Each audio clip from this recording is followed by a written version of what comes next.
Having this system compatibility report, the request continue with known issues, right? So the app will stay open excellently, so you still have access to your app. I didn't have to uninstall the Creative Cloud app. Don't do that.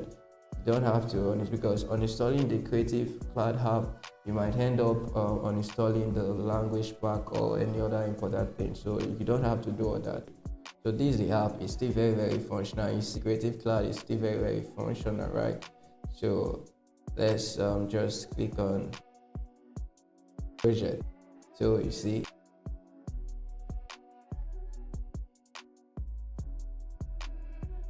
and I said I wanted to show you how to fix this stuff right here.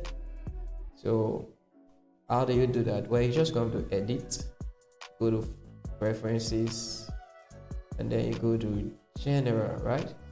Then in general, you're gonna see show system compatibility issues at startup. You just gonna tick that, and when you restart the app, you won't have that message. And here the transcribing is almost done. It's ready now.